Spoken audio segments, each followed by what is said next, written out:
Perkenalkan, saya Yeti Sumiati, guru SMA Negeri 1 Bantarujeg, CGP Angkatan 11, Kabupaten Majalengka, Jawa Barat. Assalamualaikum warahmatullahi wabarakatuh. Salam guru penggerak, salam sehat dan bahagia selalu. Doa dan ucapan terima kasih yang sebesar-besarnya ditujukan untuk Bapak Pendidikan kita, Ki Hajar Dewantara. Ucapan terima kasih saya sampaikan kepada Kepala Sekolah SMA Negeri 1 Bantarujeg, Bapak Haji Toto Warsito, SAG, MAG. Ibu Fasilitator CGP Angkatan 11, Ibu Siti Nur Asiah, SPD, MPD, dan Ibu Pengajar Praktik CGP Angkatan 11, Ibu Hajah Sylvia Hendriani, SPD, MM.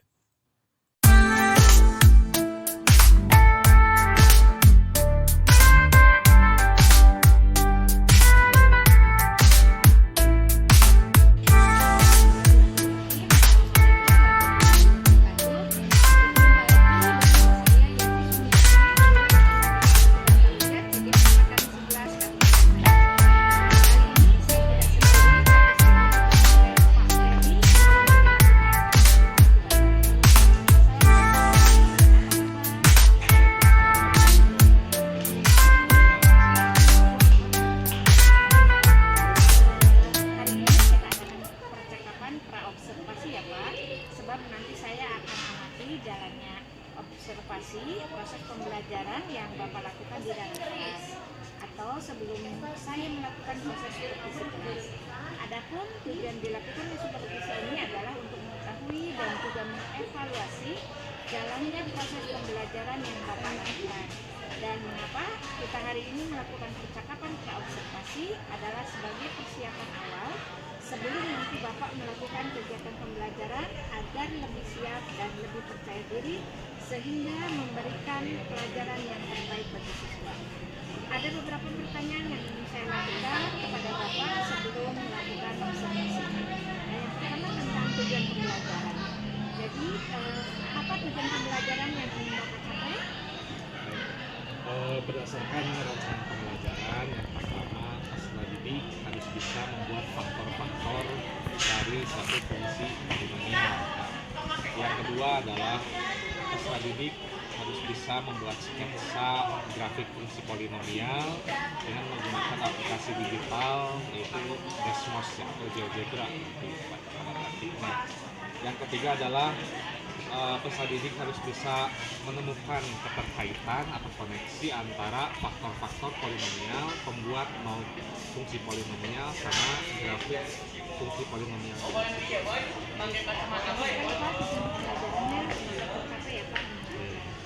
Yang kedua, pertanyaan saya, bagaimana area pengembangan yang ingin Bapak capai atau ingin Bapak lakukan observasi? Ya, baik. Area pengembangannya untuk pengetahuan dulu ya, karena ada dua area pengembangan, pertama pengetahuan, yang kedua adalah keterampilan. Untuk pengetahuannya, mereka peserta didik itu setidaknya bisa ya membuat faktor-faktor dari fungsi polinomial, kemudian juga menentukan pembuat nol ya, angka-angka pembuat nol dari fungsi polinomial tersebut ya. Dan untuk keterampilannya tersebut juga mereka peserta didik itu harus mampu ya, menentukan koneksi antara faktor-faktor polinomial sama pembuat nol grafik fungsi tersebut dalam grafik fungsi yang sudah mereka sketsa dengan menggunakan aplikasi Desmos atau GeoGebra tersebut ya. Jadi keterampilannya adalah itu. Jadi mereka juga harus terampil ya mengotak-atik aplikasi digital tersebut ya, baik GeoGebra maupun Desmos. Sekarang zaman digital ya Pak ya. Baik Bapak, terima kasih. Jadi sungguh bagus sekali area pengembangan. Yang ketiga, bagaimana rancangan pembelajaran yang ingin Bapak terapkan dalam kelas, baik dari strategi pembelajaran, model pembelajarannya atau metode pembelajarannya? Nah, untuk strategi yang saya gunakan itu pembelajaran yang berdiferensiasi, yang berdasarkan kesiapan belajar siswa yang terintegrasi ya dengan pembelajaran sosial dan emosional. Nah, dengan melakukan pembagian kelompok berdasarkan kemampuan, keterampilan, keaktifan, serta tidak lupa juga dengan gaya belajar siswa, ya, ada kinestetik, visual, dan auditorial, termasuk yang ganda itu ya, yang ganda gitu ya. Dan untuk model pembelajaran itu saya menggunakan model pembelajaran berbasis masalah atau problem based learning ya. Nah, dan metodenya saya menggunakan metode diskusi kelompok ya, tanya jawab serta penugasan. Baik ya Pak, terima kasih. Yang kelima, kapan Bapak melakukan kegiatan pembelajaran tersebut? Hari apa, jam berapa, dan di kelas mana? Baik Ibu, untuk kegiatan pembelajaran tersebut insya Allah akan dilakukan hari Rabu yang akan datang ya, di kelas 11-2 ya, 11 Merdeka 2 ya, pada jam pertama kedua. Baik, kalau begitu nanti di hari Rabu saya akan datang ke kelas Bapak, melakukan supervisi, melihat dan mencatat hal-hal yang terjadi di kelas, dan setelahnya kita adakan pasca observasi yang didampingi pengajar praktik. Dan selanjutnya pertanyaan terakhir, apa yang Bapak dapatkan dari hasil percakapan kita hari ini? Baik, yang dapatkan mungkin tadi ya tentang bagaimana rancangan pembelajarannya, tujuannya hendak dicapai, kemudian strategi, metode maupun model pembelajaran apa yang digunakan, termasuk medianya juga ya, termasuk LKPD, apalagi itu LKPD adalah ruhnya pembelajaran atau jiwanya pembelajaran. Kalau ke kelas tanpa adanya LKPD mungkin tidak tanpa ada jiwa gitu ya, tanpa ada ruhnya. Kemudian juga menggunakan media PowerPoint yang basisnya Canva ya, supaya lebih menarik tampaknya, serta alat-alat elektronik seperti laptop, proyektor, fokus seperti itu. Baik Bapak, terima kasih atas waktunya. Sampai bertemu kita di pekan observasi ya Pak ya. Terima kasih. Assalamualaikum warahmatullahi wabarakatuh. Waalaikumsalam warahmatullahi wabarakatuh. Terima kasih.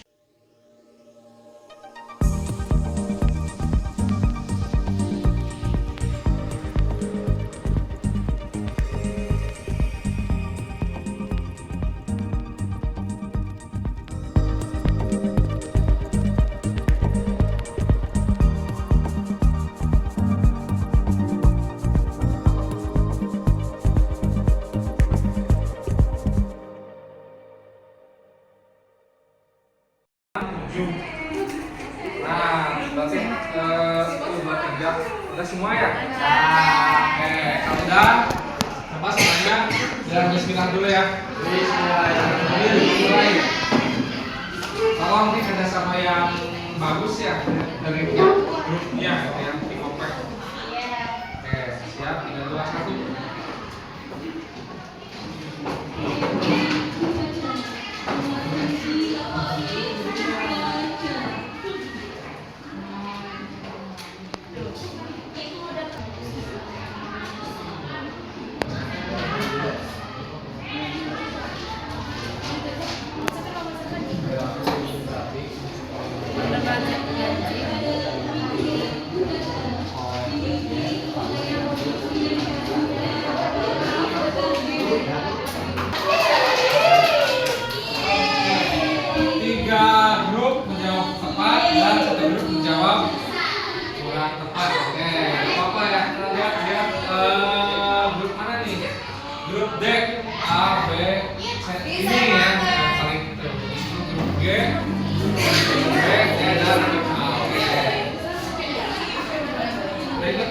Berikutnya, oke, lihat waktunya berapa menit nih, masih benar salah ya bentuknya.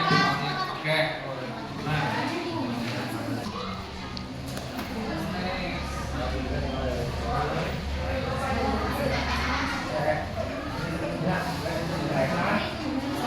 selama waktunya, ya sinyal itu. Sinyal berarti dulu.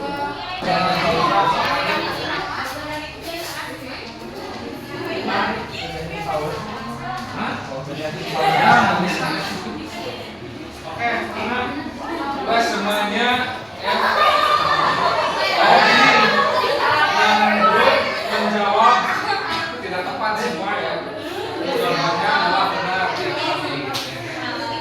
lihat sih semuanya masih grup D. Coba ulangi itu apa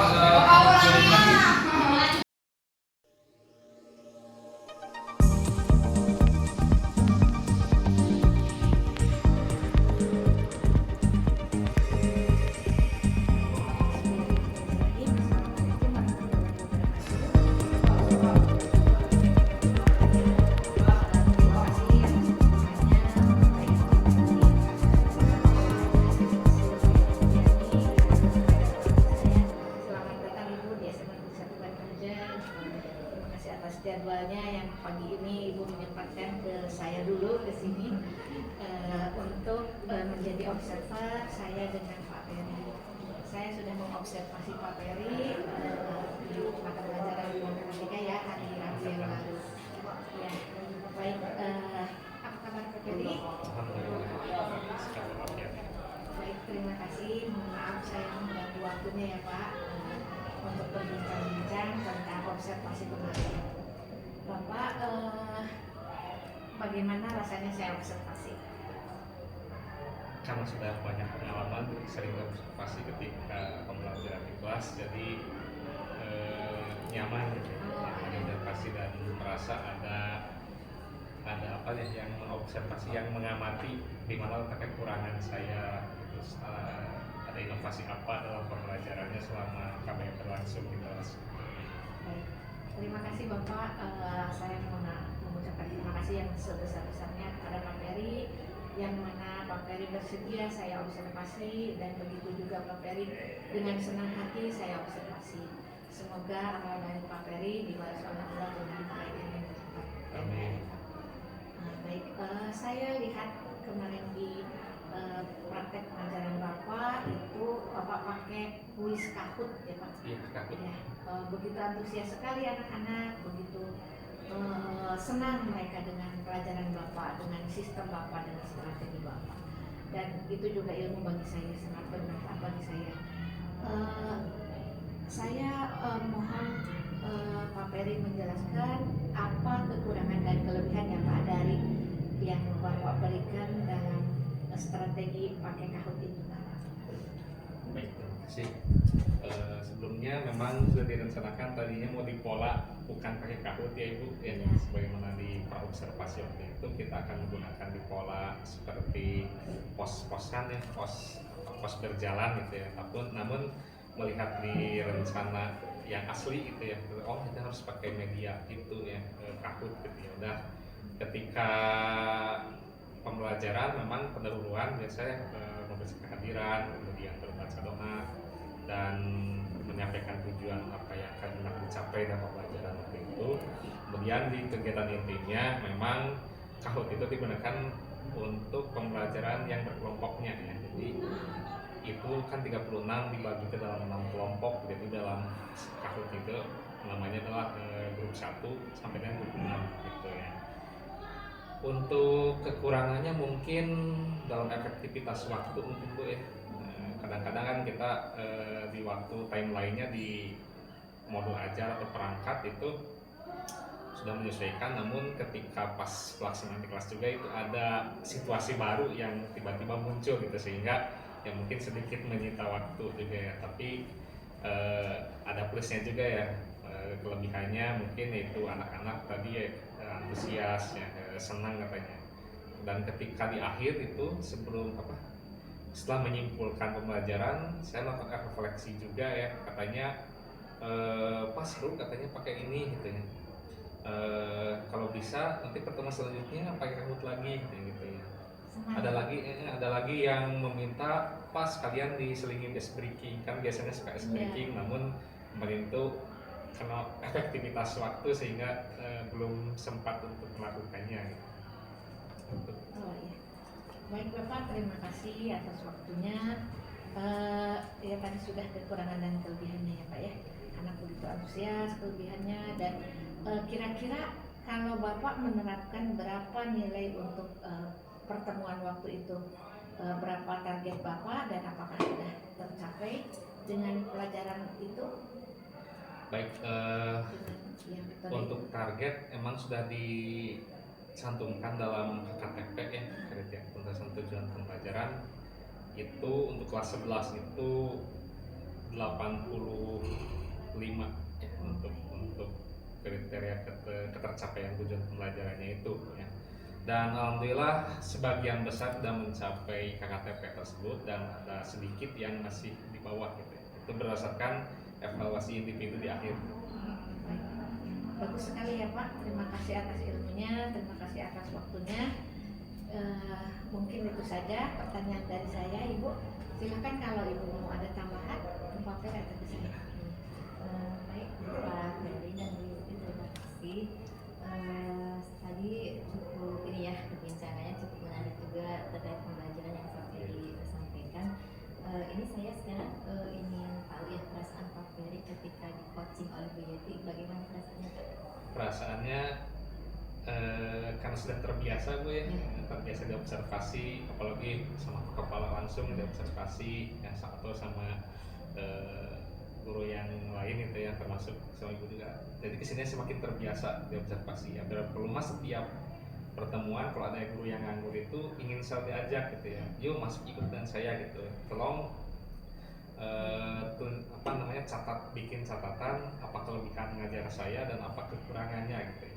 Memberikan masukan. Iya, ini diberikan masukan untuk perbaikan selanjutnya. Terus tadi Bu Yeti selaku coach nih, apakah perasaan Pak Ferry itu merasa setara dengan Bu Yeti? Maksudnya apakah Bu Yeti ini ketika memberikan coaching kepada Pak Ferry itu ada bagaimana kesannya gitu Pak? Apakah sebagai rekan sejawat yang setara atau menggurui gitu dirasai oleh Pak Ferry? Yang dirasa itu adalah ibu ini seperti rekan sejawat lah gitu ya,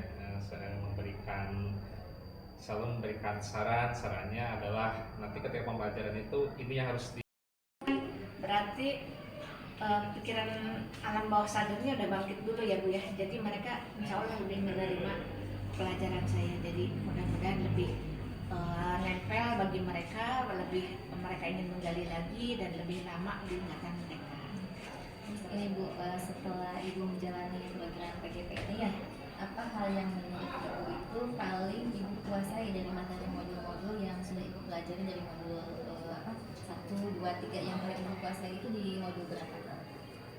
Kalau saya ya Bu ya, mohon maaf saya mungkin kalau saya rasa saya rata-rata saja Bu, tapi ada hal yang paling saya mengena di hati saya itu tentang modul 1, yaitu berpihak pada murid, tentang pelajaran dari Ki Hajar Dewantara, filosofi Ki Hajar Dewantara. Itu yang menjadi dasar saya betapa bermanfaatnya saya masuk CGP ini gitu, karena di situ saya bisa menggali tentang keberpihakan pada siswa, pada murid. Jadi dari filosofi Ki Hajar Dewantara itu dasar bagi saya yang merupakan landasan untuk yang lainnya, termasuk di modul terakhir ini itu tentang pengelolaan sumber daya, tentang kepemimpinan dan sebagainya. Pada dasarnya itu saya harus berfondasi pada berpihak pada murid, karena sekolah didirikan itu mencerdaskan bangsa ya. Jadi kita intinya harus berpihak pada siswa. Kemudian yang terakhir mungkin pertanyaannya Bu ya, materi apa yang Ibu rasa masih membingungkan gitu dari modul-modul yang kemarin sudah Ibu pelajari? Baik Ibu, Yang masih mungkin Ibu masih bingung atau masih perlu mendalami itu gitu. baik Ibu, terima kasih atas pertanyaannya. Kalau bagi saya membingungkan ya Bu. Mungkin secara tok gitu nggak ada sih yang membingungkan. Cuma saya harus banyak belajar tentang strategi pengelolaan manajemen sekolah gitu, baik sumber daya, sosial yang kemarin, terus kepemimpinan dan sebagainya. Itu yang saya rasa saya harus banyak belajar di situ, apalagi program PGP ini dialokasikan untuk menjadi kepala sekolah dan pengawas sekolah begitu. Ibu terima kasih atas perbincangan kita hari ini yang cukup menarik. Setelah tadi Ibu coaching dengan Pak Ferry juga, Saya rasa Ibu sudah cukup memahami tentang proses coaching itu seperti apa, dan jangan lupa mungkin nanti persiapkan untuk lomba 5 ya yang akan kita laksanakan di tanggal 23. Mungkin itu saja, terima kasih Ibu. Assalamualaikum. Waalaikumsalam warahmatullahi wabarakatuh. Terima kasih juga Bu Edi. Ini sangat bermanfaat.